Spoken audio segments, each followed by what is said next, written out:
Welcome to the Catalyst Collective, episode 24. I'm your host, JD, and today I'm joined by Barbara Thompson. And today's focus is about our upcoming Violent Encounter Survival course on January 18th. And before I get into that, I want to read a little bit of a news article here from yesterday's school shooting in Madison, Wisconsin. A teacher and a teenage student were killed in a school shooting at the Abundant Life Christian School in Madison, Wisconsin on Monday, in an attack that also left at least 7 others wounded. Authorities in Madison say that 2 students are in critical condition with life-threatening injuries, while 3 other students and a teacher sustained non-life-threatening injuries. 2 of those students have been since released. The shooting has left the Madison community in shock and searching for answers. Unfortunately, this is something that's been in our headlines all too often, really over the past 10 years. I know that when I was a kid, really, there was one major school shooting.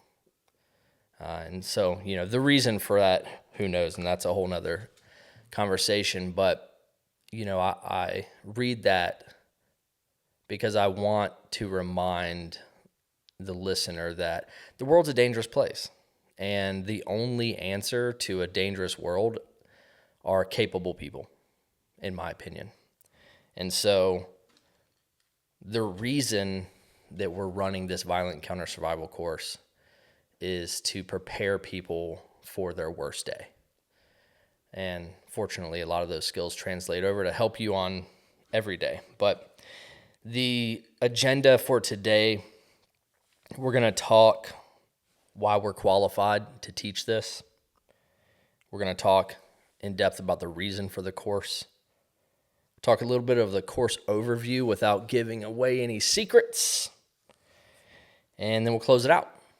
So, again, I'm joined by Barbara Thompson, which is a pleasure. And I think we'll let her kick it off why she's qualified to teach this course. Well, it's good to be here with you, finally. You guys are here. It's awesome. It's a great move. And this course is going to kick off a lot of great things. But to talk specifically to the content of the Violent Encounter Survival course, so part of my training as an operational psychologist has been in similar scenario-based training. So techniques of de-escalation, verbal and nonverbal communication, reading others, being able to respond in a way that creates for the best outcome, right, for all involved. And so part of that training was when I was in the Army, had the opportunity to go and attend the FBI's course on crisis negotiation.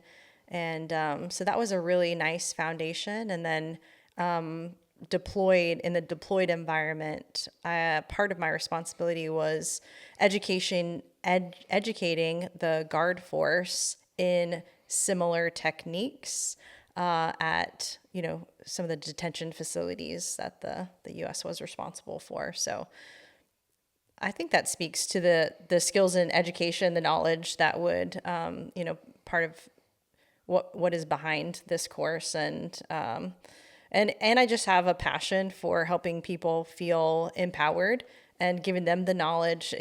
Knowledge shouldn't be in a special suitcase only, built only and given only to people in very specific roles. I think this knowledge is good just for the everyday individual, help them walk away feeling more confident and like they have more control over even the smaller crises in their lives.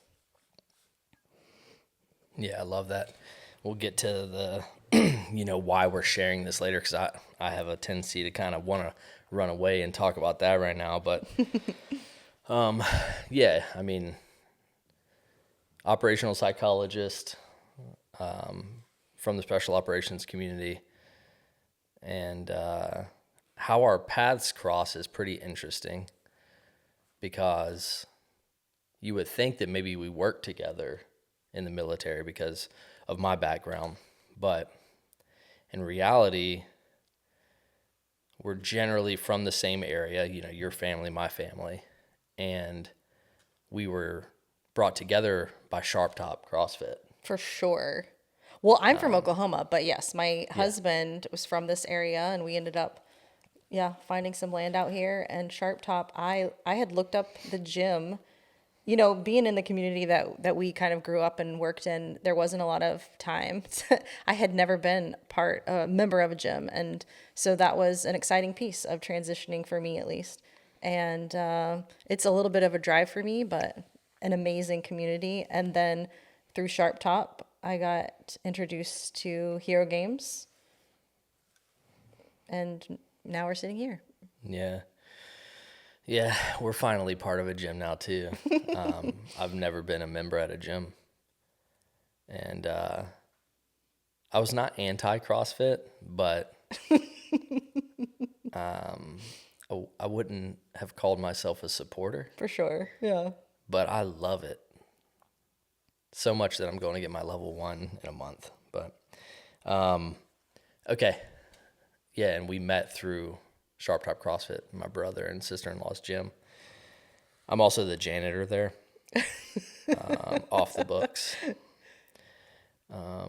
Pays well. Amazing healthcare for janitors. Yeah, like if you look at the janitor space, it's pretty good.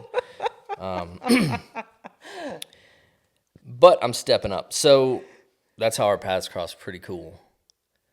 My background, I am a retiring 20-year soft dude. So I started my career in the 75th Ranger Regiment, 5 years there. Got to go to Iraq 3 times, Afghanistan once. With the Ranger Regiment, really learned how to be a man there, and survived a lot of violent encounters. Maybe not the type that you would experience here. I hope not. There were machine guns and things involved. But, really learned why situational awareness was important, and attention to detail, how to navigate the OODA loop. That all started there. And responsibility. That's a huge part of this. But left there, went to Special Forces in 2010. And like I said, I'm retiring right now. And it was a cool career. In Special Forces, I had the opportunity to go back to Afghanistan 3 more times. And then I went to South America. I went to El Salvador and Uruguay. I also had the opportunity to train with Chileans, Colombians. Yeah, a few others, the Spanish. Not in South America. Anyway, had an awesome, really fun career, really fulfilling. And tying that into what you said about wanting to share knowledge, like how could I leave this community 20 years ago, gain all of this knowledge and experience, and then come back and just be a janitor? Mm-hmm. You got to be, I want to be more. So I want to share that knowledge and that experience. And that, in large part, is what this course is. And by the way, I guess the 5 W's of the course. So the course is run by our company, Counterculture Solutions. And it's instructed by Barb and I. And the first one that we're putting on is January 18th, 2025. It'll be hosted at SharpTop CrossFit. And it's going to be rad. And we're super excited about it. We're going to have 10 slots available for this first course. And now we're going to tell you about it. Does that make sense? We'll tell you a little bit about it. A little bit. So I guess reason for the course. Hey, it's a dangerous world, but something that we want to emphasize is there's no reason to be fearful. I don't live in fear. Mm-hmm. I might carry a rifle down my driveway to my mailbox because I live in the mountains and I'm concerned about, tigers. So, I more importantly, I have a right to take care of myself, to defend my family, to be prepared for contingencies. But I don't live in fear. I'm not grabbing a gun because I'm scared. I'm not Not going and doing things because I live in fear. I don't live in fear at all, actually. I'm very comfortable in everything that I do because I understand how to navigate these situations that may cause or induce fear. So, what I want to do personally is take those skills, that knowledge, and help other people obtain that so that they can also have reduced fear or no fear in Right. their daily lives. So, in large part, that's one of the reasons that this course was high on my list of to-dos for counterculture. Yeah, and I think the skills that people will learn are so transferable to their everyday lives. So even let's say you never, and hopefully, right, you never encounter an extremely violent situation in the United States, in your everyday life. That's what we hope, right? But we train for otherwise, just like we did in the military. So, we would take high risk or teams or individuals at a high risk for capture or isolation or detainment, and put them through very specific schools to learn very specific skills, just in case, right? They're in this life threatening situation. And come to find out, all of these skills that they learn in SEER school, for example, really benefit people in other ways. So I think that's an additional outcome of this course is if you feel a little bit unprepared, if you have to travel alone or you have to work alone late at night or, are just in some situations where you know that you don't feel confident, then that would be a great reason to take a course like this. Yeah, 100%. It's the contingency plans, right? Like the things that we don't expect to happen. But what makes this, I think, really worth your time is that we're not just training for some obscure, super unlikely thing to happen. Yeah. It's that these things do happen. So you will be prepared for that, but also, as you said, they translate over into better relationships because you know how to communicate, you know how to de-escalate arguments better. So the skills being translatable for me is really a plus. That not only are we helping you survive your worst day, but thrive every day. That's kind of something that we push here. It's two pronged. Yeah, I think preparedness is really one of the keys, and one of the important outcomes is just feeling more prepared will allow you to move into any situation, whether it's you're going on vacation or you're going to your next shift at work, in a better mindset, right? A better headspace. You can be more present. You can be more aware. You can enjoy. You can learn better. All these things just because you know that you feel more prepared and that you feel more confident to go into these situations. So Yeah. Yeah. So who do you think this course is for? everybody, are we asking me or? Yeah. Yeah. Yeah, I mean, when we've been talking through the curriculum, it's even, we've both got teenage daughters, and I'm thinking this is excellent. I mean, even for younger people, but I think this course is for everyone. I think that there are very specific skills. They're science-based and experience-based skills that do lead to better outcomes.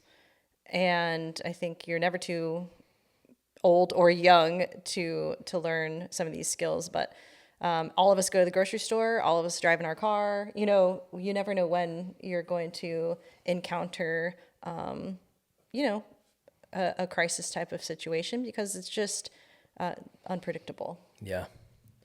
Yeah. I think that if I had to narrow it down to one very specific target population, I would almost say college age females.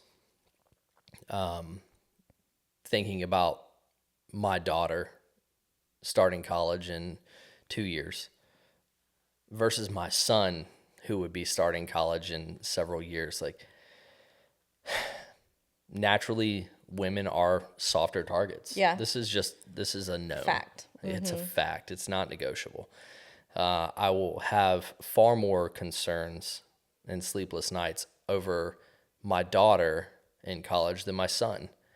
Does that mean that my son shouldn't attend this course? Obviously, they both know these things and should attend the course. But if I had to really like scope it down to someone very specific, it would definitely be a female.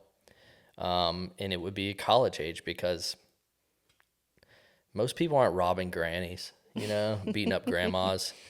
When you talk about like sexual assault, it's typically not happening to elderly women, so that now takes that younger female population and amplifies their likelihood of being a victim.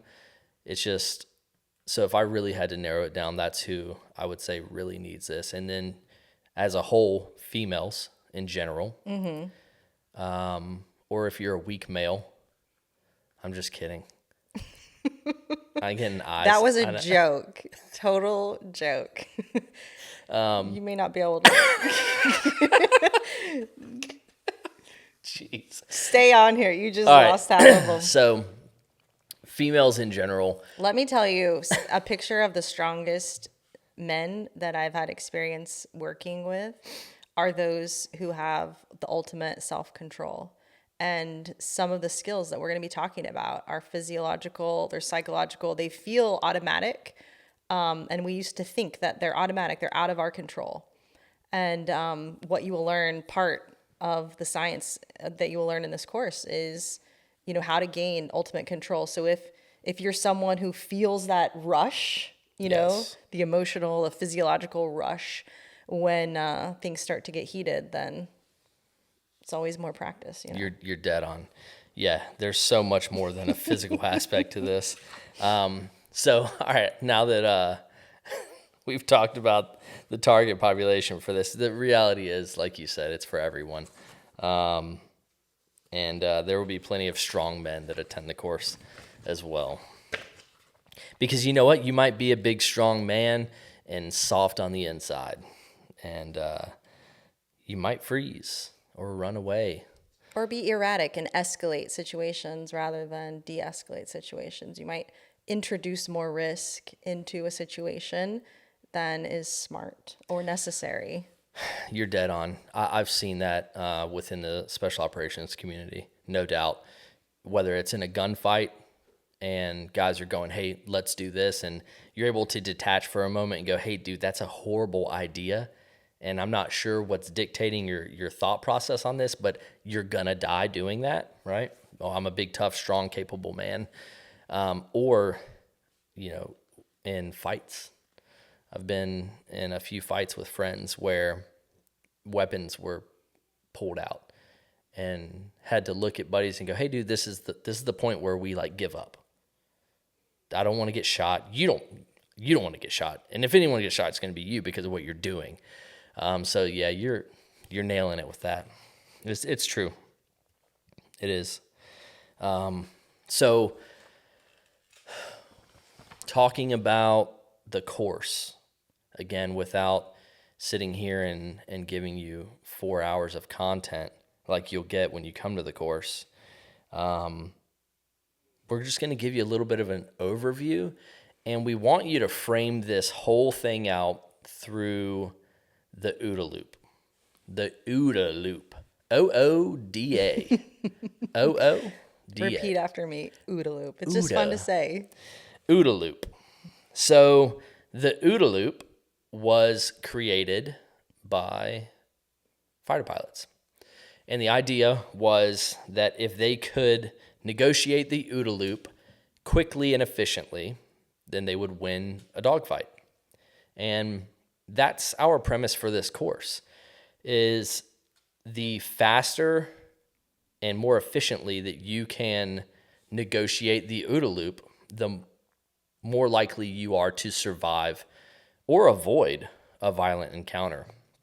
And something there, I almost wanted to name this the Violent Encounter Avoidance and Survival Course, and then it just became a mouthful.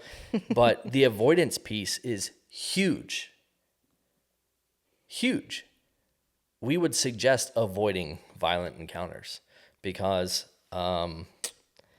a lot of them don't end well for either party.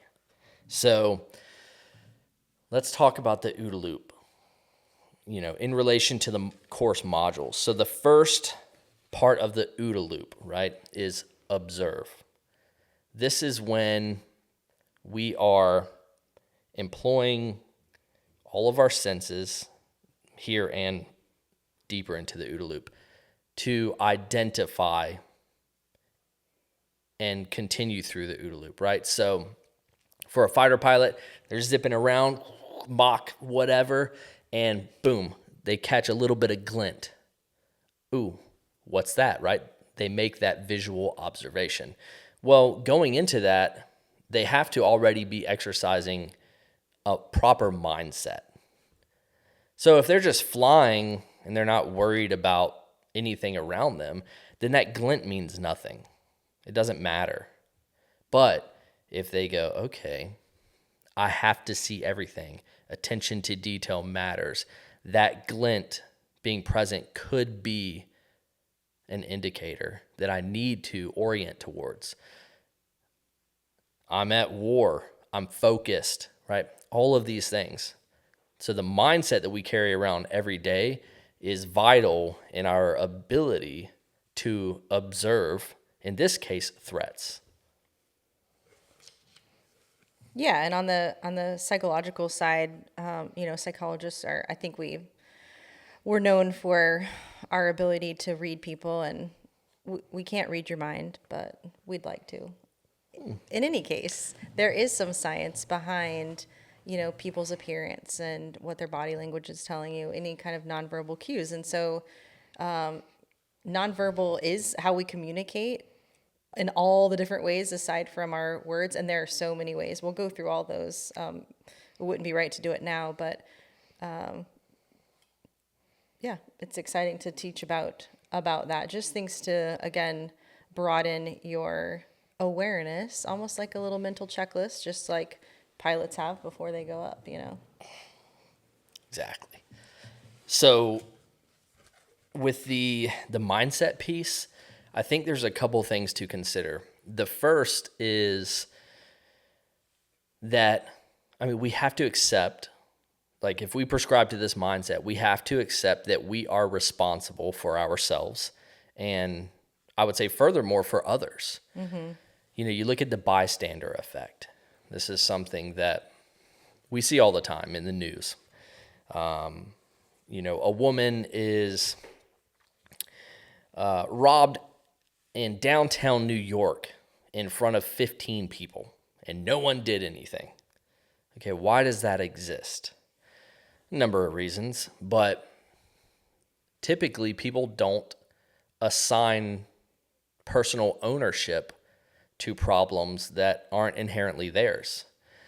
So part of this is adopting this mindset that as someone who is capable and as a good and contributing member to society, you probably should engage, get involved, and, at a minimum, protect that person, right?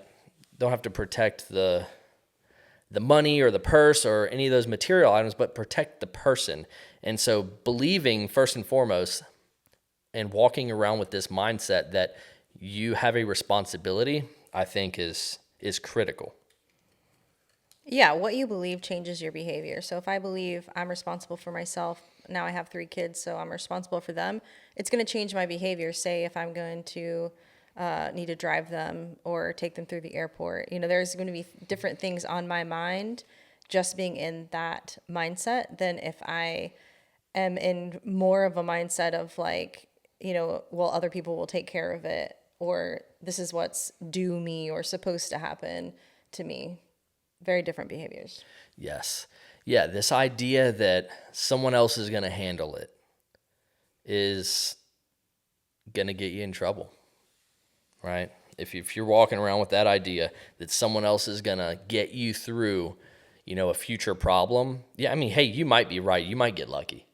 But most likely, you will be forced into taking responsibility for what is happening to you. And hopefully you're prepared. And so I think another part of the mindset piece or just observation in general is believing that threats do exist. Because I think a lot of people walk around and just think, well, not me. You know, I'm 35 years old and I've never been punched in the face. Like, hey, that's cool. Lucky, right? Or I live in a safe place. And a lot of people, I think a lot of people walk around with the illusion of safety. Have you ever seen Fight Club? I've never watched the whole thing. Dude. I'm going to ruin the whole podcast. Everyone's going to turn it off now that they know. No. I should have asked you prior to The this. truth is out. Yeah. So I know the concept, and yeah, go ahead. Everyone else in the world has seen it. Yeah. When I was a young Ranger private, I would get off work every day. I'd go back to my barracks room and I did DVD player and like one DVD. And I'd hit play and it was Fight Club. Amazing movie. But he's on a plane, Tyler Durden, and he's sitting beside really himself is what it turns out to be. But he pulls up the manual and he goes, "Do you know why they put oxygen masks on airplanes?" And he's like, "Well, no, why?" He said, "Well, in a catastrophic emergency, you're taking giant panic breaths, suddenly become euphoric, docilic. You begin to accept your fate." And he says, look, the reality, it's all the illusion of safety. That's all this is. You're plummeting to the earth at hundreds of miles per hour. Put the oxygen mask on. Yeah. Right? Pull out the seat that floats. It's the illusion of safety. Given those things, they have their application, but people really do walk around with this disillusion that like everything's okay. And again, I really do view this as a spectrum. On this end, you have the people that are delusional and just think that the world is a totally safe place because it's never happened to them. And then on this end, you have like your doomsday preppers. Right. They have like 48 cans of peaches in their garage. Everyone's the enemy. Everyone's the enemy. Yes, we know that type, right? We're asking you to be in the middle. We're not asking you. We're suggesting to be in the middle where we acknowledge the threat, but we ain't crazy about it. You know, it's not affecting our normal lives. But we are prepared to handle and address that. So I think that we have to be aware that threats exist and then be prepared to address those. Yeah, so we'll prepare you with simple ways to observe your environment and the other people around you. Exactly. So, you know, when we sit down with you guys on January 18th, that's how we start this course. It's all about mindset, situational awareness, human behavior recognition, soft target versus hard target. You know, in brief summary, soft target being that 18-year-old female who is walking around with earbuds in and also looking at her phone in the dark by herself, soft target, versus, hey, same female, but without earbuds in, looking up, she's fit, she looks confident, right? Soft target versus hard target. She knows where she's going before she goes there. Yes, that's a big one. Yeah. Yeah, and so really how we'll approach it is we'll talk to you guys about these concepts. She'll give you all of the super smart psychological perspective, like scientifically why this stuff makes sense. And she has real world experience as well. I'm not at all discounting that. I, in fact, do not have the psychological experience, so we can say that. I have been to a psych before, but that's about the extent. You're sitting one next to one now. Yeah. I'm currently reading your mind. Yeah.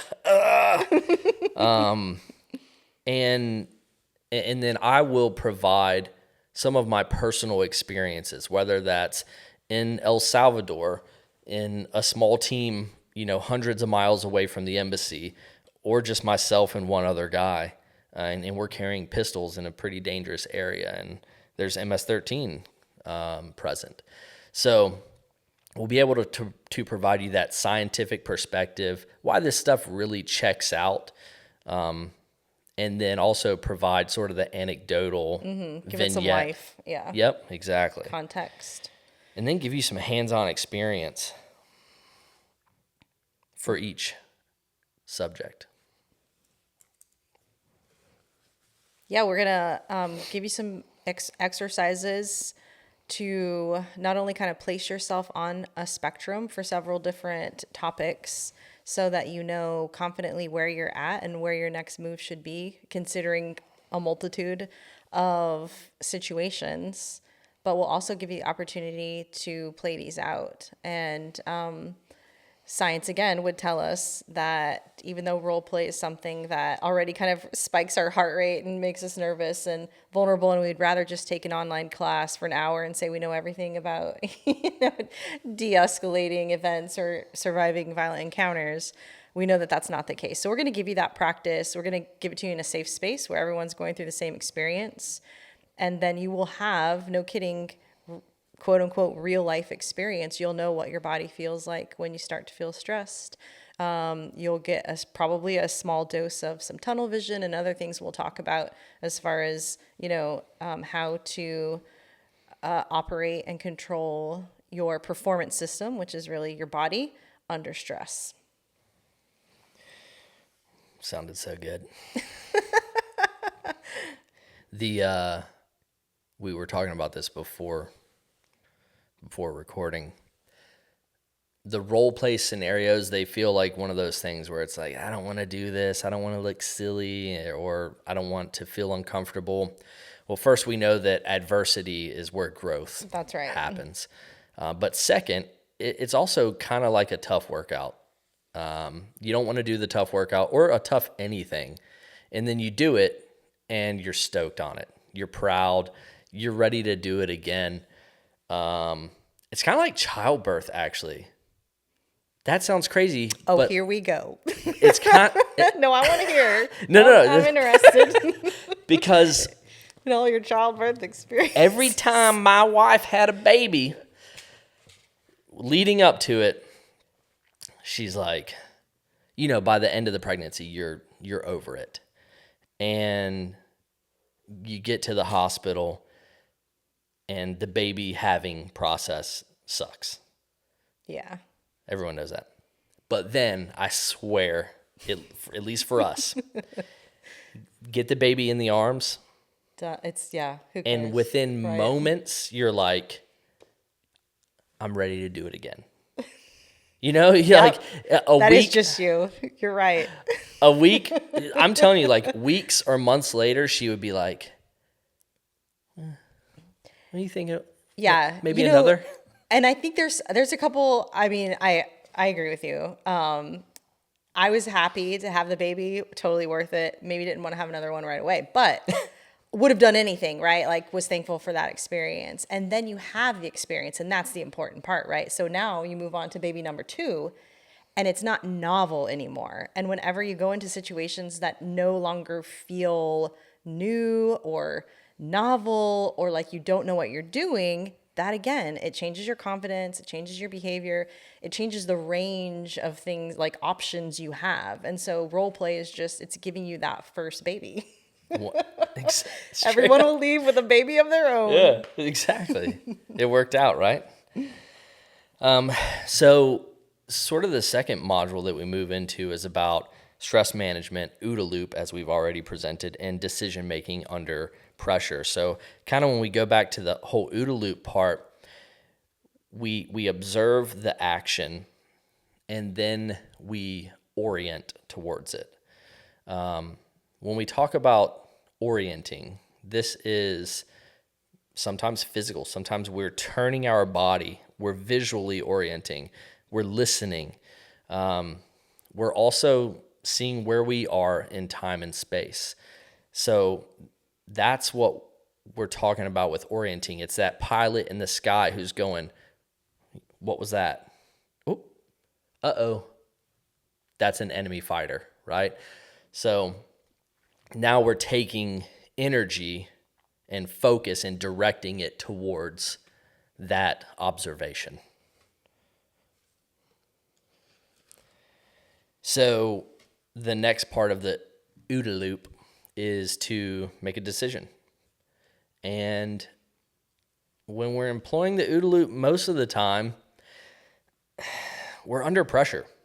That pilot is certainly under pressure. He's looking up, ooh, that wasn't just an alien, that was an enemy fighter. That's not good. Ooh, now I'm scared, right? Because, hey, we're about to have an air-to-air engagement. This is not cool, right?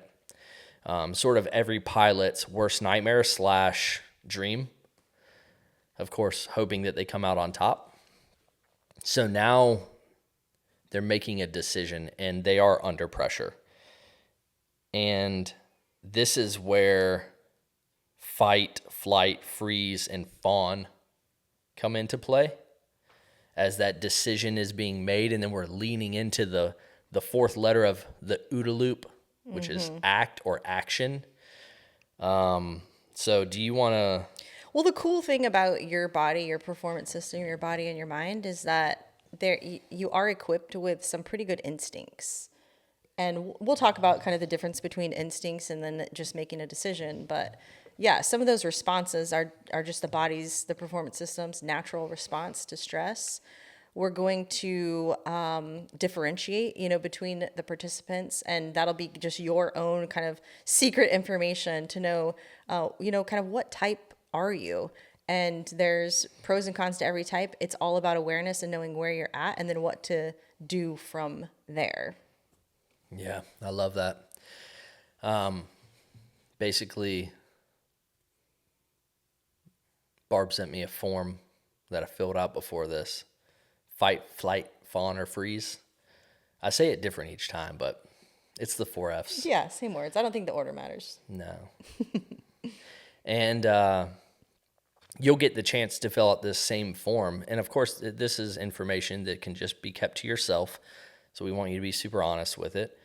And now you know, okay, if I am engaged in a violent encounter, I'm more likely to freeze. Okay, well, what does that mean tangibly? And then what are some techniques that we can employ for that to not happen? I read a book called The Survivor's Code. It was fantastic. But one of the major points was that people in airplane crashes die on the ground, but not from impact, but from inaction once the airplane stops. Yeah. Oh, so I'm getting excited, and I've been excited the whole time, but your brain is built for survival. But once it decides that you're not going to survive, it will literally just turn you off. Like that's the switch. And what we know from, like people who've crashed in the Andes mountains or all kinds of other survival situations is that there's always so much more. And so now we're opening up the aperture, right? And we're going to give your brain, you're always going to have that instinct, right? But we're going to also teach you about different parts of the brain a little bit and give you more options so that when it seems like, all is lost, you will know in the moment, like, no, not all is not lost. And then you, again, belief precedes behavior, and that will change your behavior in those moments under stress. So yeah, really exciting stuff. Lots of true stories that we can get into, but also we're going to equip you not only with the course, but you're going to leave with some resources for further, studying and rabbit holes. Yeah, I love it. I have so many things that I want to share right now that I'm not going to. But one of the things that I'm thinking about is one of our daughters in the pool. And we can talk about that later. You got to get her permission. I know. It's such a good example of what you just said. Yeah. But I also have a story about me in a pool. in a kayak upside down. You can tell that one. We'll tell it later. Okay. It's ridiculous. All right. So you're going to walk away from this course really understanding freeze, flight, fawn, and fight. Your favorite. I was trying to mix it up a little bit on my how I said it that time. You're really going to understand that. And the biggest thing there is, again, knowing, hey, this is how I'm going to react to this. And then here's some mitigating measures that I'm going to employ because I know that I freeze, or I know that I flee. I run away from things. And maybe running away is not the answer, but maybe it is, right? So you're going to walk away really understanding that. And then we really get into the meat and taters, which Fun is stuff. action. Act and action. You can say either one. So that final letter in the OODA loop, action, this is where we're going to show you how to survive that violent encounter. Again, we want to avoid it. We want to see it coming and go the other way. We want to see it coming and manage or mitigate it. But there are times when you can't, and you have to face the danger that is in front of you. And this is where we're going to talk about EDC, loadout, right? What you carry every day, what's in your pockets. We're going to do some improvised weapons. Barb's going to teach you how to shove a pen through someone's jugular. It's going to be crazy. I've only done it 4 times, so hopefully I'll get it right. Well, we're going to have, we're paying one person. We're going to pay a person to get stabbed in the neck with a pen at the course, if you want to come see that. You're right. So you'll have a He's fifth. gone off the rails. You'll have We'll find him. You'll have a 5th run at it. But improvised weapons, how can I take the things in my pocket in a pinch and MacGyver them, to some extent. But really focusing on being prepared. It's a lot better to be prepared than to have to, again, use a pen in a self-defense scenario. We don't want to do that. We're going to talk a little bit about how your phone can help you. Maybe some technology stuff in there. I don't know if we'll have enough time. And then we're going to get into running these scenarios where you're going to get an opportunity to go from step 1 to step 10 on how to avoid and then survive a violent encounter. And that could be a parking lot scenario. It could be a store scenario. Lots of different options out there. You guys will see if you come to the course. But again, this is that 4th letter in the OODA loop, act or action, and really the meat and potatoes of what a lot of people are looking for when they think about this course. But I want to say one thing real quick. This is the low-hanging fruit that everyone kind of gravitates towards. We're not going to teach you to disarm someone with a knife or a pistol, but because honestly, you're going to die doing that.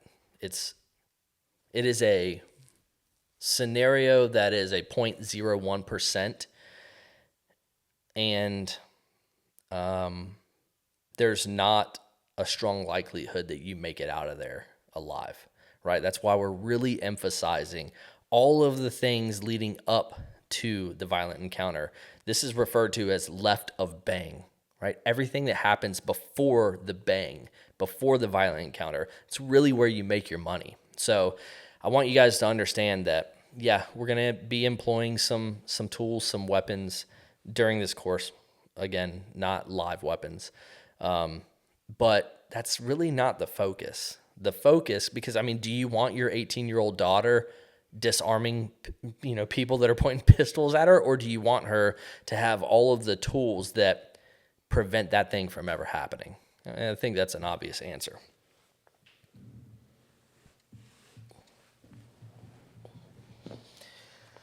So that takes us through the OODA loop, kind of takes us through the modules of the course.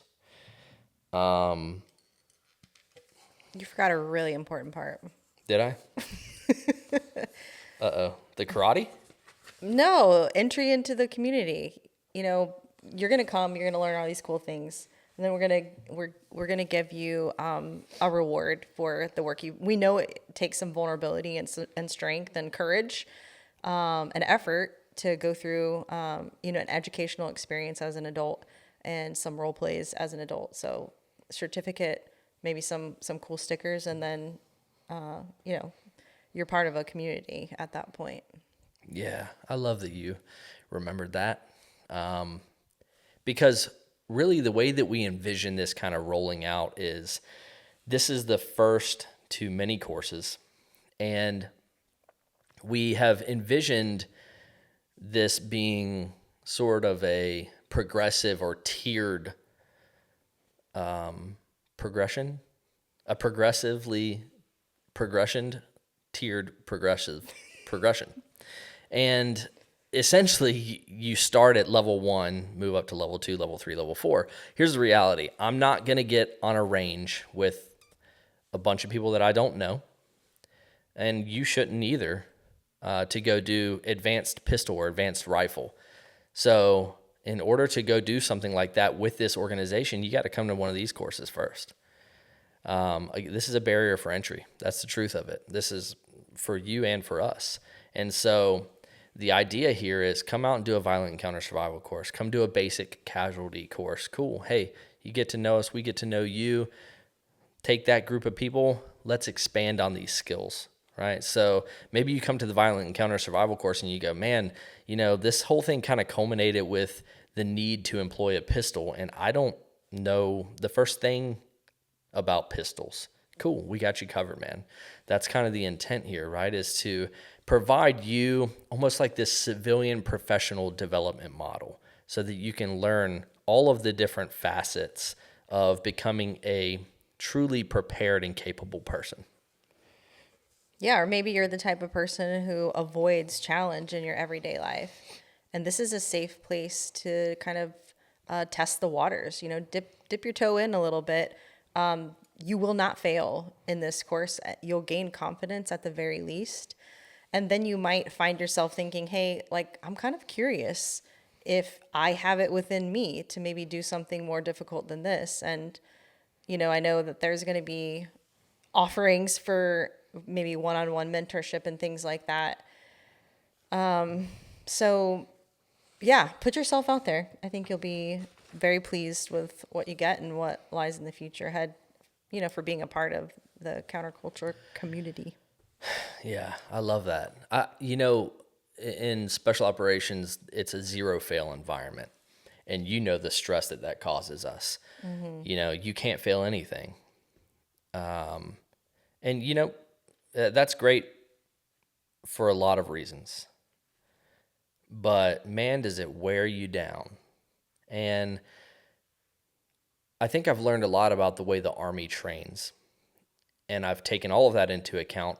And the training model that we're proposing at Counterculture has a lot of what I learned in special operations. Actually, it's everything I learned in special operations. But one of the things that I've removed is that zero fail environment because, I send one of my guys to sniper school, let's just say arbitrarily, and he fails. And they cut him halfway through the course. Well, why not just keep him there and actually train him? Who cares if he gets a certificate and a title? Just continue to give him the training at least, right? And so the Army has this crazy standards-based training model where it's meet this arbitrary, extremely difficult standard one time in a course or else. And it's well, hey, if we were Google and Google wanted to train 5 people on said skill and they were going to spend money and time and energy to do that, and then they ran them through it and then kicked them out halfway through, would that help Google at all? Or would Google say, hey, let's do what it takes to get these 5 people through because we've done a good job selecting these people and they're the right people. We know they're the right people. So that's my methodology with counterculture is if you're coming to one of these courses, we're going to get you trained. Mm-hmm. We're just going to get you trained. If that takes more time, then it takes more time. So our standard is that we all walk away from this course or this experience, whatever it is, really understanding the subject matter. So if you're looking for more, then you can find us. This podcast is at Rewrite the Norm because someone else had the catalyst. Don't even talk about it. At Rewrite the Norm. That's just the podcast. Again, this podcast represents SharpTop CrossFit, Hero Games Charity, and Counterculture Solutions. If you want to sign up for this violent encounter survival course, that's all Counterculture Solutions. You can find us on Instagram, Facebook, YouTube, LinkedIn, all of those at Counterculture Solutions. Also, www.counterculturesolutions.com. You can sign up for this course right now. Or you could sign one of your friends up and surprise them. I'm sure that they would love that. That's a bad idea. come together. Ask your friend if they want to come. Yes, come to this course with your friend, with your mom, your dad, your brother. That's really the best, man. If I saw something like this on the market and I didn't feel like I was prepared, I'd be like, hey, man, let me take my wife and kids to this. Mm-hmm. You know, come as a family. It'll be a really fun experience. Yeah, I think that's where that's a good place to us. Yeah. Cool. Hey, if you have any questions, DM us. I love answering DMs because really this is all about people. Like that's really why we're doing this, because like Barb's rich and I'm rich and we don't need money. So like we're doing this because we really want to share these skills. So please DM me if you have any questions. Same reason we joined the military, right? Yeah. For the money. Well, the army makes you rich. Yeah. Yeah, I became a millionaire in the army. Uh-huh. So DM us. You can find me at JDXHGCXCCS. You'll find me. DM me. Ask me any of these questions. I'm always willing to chat. You can swing by SharpTop and find us pretty frequently over there. And then you on your socials? Barb.r.thompson. Big time on LinkedIn. Hit me up on LinkedIn. I hate LinkedIn. I know I should be on LinkedIn, but I hate it. I'm not a huge fan of any of them. I think it's awesome because, used in moderation for the right reasons, 100%. Which is finding people like, we know you are a fit for this culture. We just don't know you yet. So we're excited to meet you. Yeah. Cool. Anything outstanding? No. All right. Thank you for your time. Thank you. All right. Love you.